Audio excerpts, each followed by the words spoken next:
What's up, guys? Welcome back to another video. It's me, AJ from BLWA Diecast, and today we're here with 3 European supercars. Yeah, more or less. So let's crack into them. Alright, so I found all these vehicles today on my search for the new Hot Wheels Ferraris. Of course, I haven't found any. My local Target is months behind on, supply. I watch videos of people who, are opening all the new Hot Wheels and Matchbox and even Auto World, and it's just my Target is literally months behind on supplies or whatever shipment. It's annoying, but hey, maybe everybody will already be satisfied with the Hot Wheels Ferraris from eBay by the time I get them in my local area. So maybe I'll be able to grab all of them, hopefully. But anyway, so I have 3 European supercars here today for us to review, and we'll go ahead and start off with the McLaren W1. I believe this is going to be a 2020. I have it written down as a 2026 model. Not really sure because, of course, this is an official vehicle, but it's also, is it? Because I don't think we really have any specs on it that I know of, at least that I could find. Or maybe I didn't do enough research, but we don't know very much about this vehicle. I'm actually surprised I was put out of the McLaren W1 already because I feel like we know so little about it. But it's still cool to have, and of course, I kind of recently got an F1 and a P1, so I was like, man, I might as well collect the full set. I'm not a big McLaren guy, not a big supercar guy, but I like some. I have exceptions. So this is a Hot Wheels new for 2025 casting. I believe this is H-Case. Yes, it is H-Case. And here's a little thing on the back. You can read that if you like. You can pause it. This is a Hot Wheels race day. 6 out of 10 in that series. 142 out of 250. I'm not really sure what this number means. I'd love it if somebody could tell me. I guess I could look it up, but that sounds fun. But let's go ahead and crack open this McLaren W1. And it's in this crazy orange color, too. And wow, that orange really shines when it's out of the box. One complaint right away is there's no headlights, which is, kind of a big part of the design, in my opinion. So that's a little weird. But it does have the McLaren logo on the front, so I guess that kind of makes up for it. No tail light features or anything. It appears like the only deco on this is the McLaren logo and some of the black back here. I can't really tell. This actually might all be part of... No, this is all plastic. There's a little bit of black on the spoiler and on this little area. Right there. I guess they kind of cheaped out on this model. But that's okay. I mean, it's pretty cool. And I'm sure they're gonna release a better one at some time once we have more details about it for sure. Or at least they'll do maybe a premium version of this casting. I'd be willing to pay $4 or $5 for a nicer version. But a very cool, very basic McLaren W1. Can't wait to see how this car fares once they, give us more detail. Just notice this about the design of it. This little swooshy thing right here, this air vent, looks like the McLaren logo. I can put a picture of their logo on the screen. But now we'll move on. All right, so the next thing I have for us today is something a little unusual for me, at least. I've never bought one of these before. Never even thought about buying one before, to be completely honest with you. But we have a Hot Wheels premium set. And like I said, I've never bought a Hot Wheels premium set. They always have cars that I genuinely do not care about in them. Just don't care about them. I know there's one with a Ford Escort, European spec. Don't really care about that. Well, actually, we can see on the back. Yeah, here. The BMWs, I'm definitely not going to buy that. Japanese Hondas, never going to buy that. I just don't care about really any of the Hot Wheels, a lot of the Hot Wheels premiums, but especially these car culture 2-packs. I just think for $14, it is not worth buying them for what I like to collect.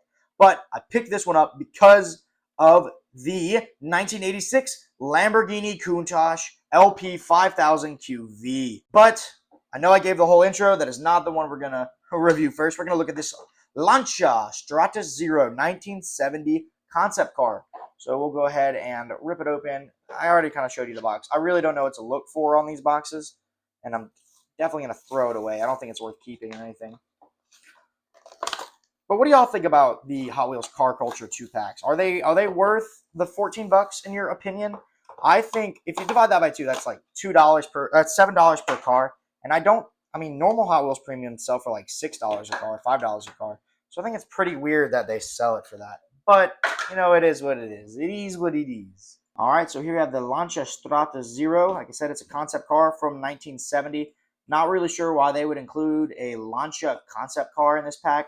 I think it's definitely to just sell them because they knew that whatever was going to be in the pack with the Countach would sell. So I'm sure they just kind of threw something in there that they needed to, I guess, make their money back on or something. Because, I mean, Lancia is cool. I don't have any Lancia in the collection, but, I mean, why would you make this? In 1/64 scale. But anyway, this concept car had a mid-mounted 1.6 liter straight 4 engine, had 115 horsepower and 110 pound-feet of torque with a 5-speed manual. And of course, it was a concept car, so they did not sell this. Ooh, it rolls really good though. It's quite small too. Got this like V pattern on the back. That's pretty interesting. We got, I guess, probably Stratus or Lancia or something on the back here. I mean, it's cool looking. Don't get me wrong. It's just, I don't know. It's not something I'm going to personally add to like my official collection. I have like a little shelf where I put all the cars that are in the unofficial collection. I'll put a picture of it on the screen. But I'll put this one there because I don't really care. If I'm going to add a Lancia to the collection, I'd rather have like, I don't know, probably literally anything else. But it's cool. And we're going to move on now because I don't want to just complain for 5 minutes straight. All right, last on the docket for today is the 1986 Lamborghini Countach LP5000 QV. I don't know what any of that means besides Lamborghini Countach. That's a lie. QV is like, what, 4 valves per cylinder? Not sure what LP5000 means. It's just, I'm not a huge Lamborghini guy, but I do like Countach, of course. Who doesn't, right? I know it's a basic one to like, but man, this is a cool car and an even cooler casting. Maybe not an even cooler casting, but you know, you get the point. It's really cool. I actually saw my first Lamborghini Countach in person the other day. I can put a picture of it on the screen. It was a 25th anniversary edition.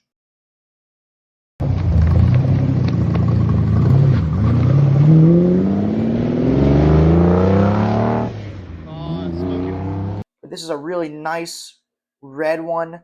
Has the round belly, not the strakes. Good rear end design. It is missing the wing, but of course the wing didn't come factory for the Countach because of regulations. So the wing was like an aftermarket dealer install item, so they chose not to put it on this casting. Hey guys, 1 second. It's post-shooting AJ. I forgot to give you the specs on the Countach like I like to do. So I'm going to go and I'm going to insert this somewhere in the video. So this 1986 Lambo would have come with a 5.2 liter V12 mid-engine, of course, 455 horsepower, 369 pound-feet of torque, 5-speed manual. It would have started at $95,000, and that's the equivalent in modern money of $279,000. So a pricey Lambo. And of course, I didn't mention this in the video, but it has the iconic Lambo scissor doors. It actually created the iconic Lambo scissor doors. But now back to your regularly scheduled program. I'm trying to see. It says Countach, all that kind of stuff. Lamborghini, got the bull on the back. Really hard to tell, of course.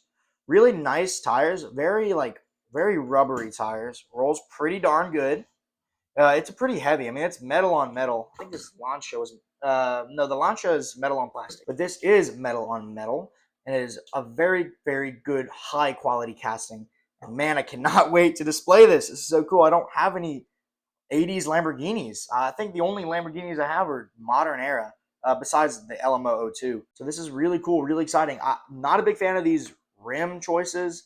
I feel like they almost feel like they stick out a little bit from the wheel, like the actual, like, not the spokes, but the kind of barrel part of the rim.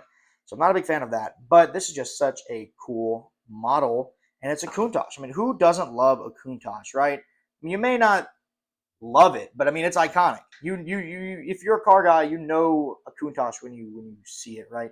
It's like a basic car, I guess, but it's not basic because it's set. I mean, the only reason it's basic is because it set the tone for every other supercar that come after it. I mean, it created the wedge design almost, which I guess, okay, fine. I guess this came like 7 years before the Countach was released. So this really created like the wedge supercar era, which really is still alive today. So it's a very iconic car. But I think that's going to be it today. I've been kind of rambling about this Countach for a little while. We have our 3 European supercars, or I guess 2 European well, not even, I guess 1 European supercar, 1 European concept car, and another European car that's, I guess, a concept, but is going to get made for sure, but we don't know when or what's going to be in it. So 3 European cars. All right, guys. Comment down below, what was your favorite cars? Did you like this video? Give me your thoughts. I love reading comments. It's one of my favorite things to do concerning my channel. And leave a like, subscribe, you know all the jazz. And I'll see y'all in the next one.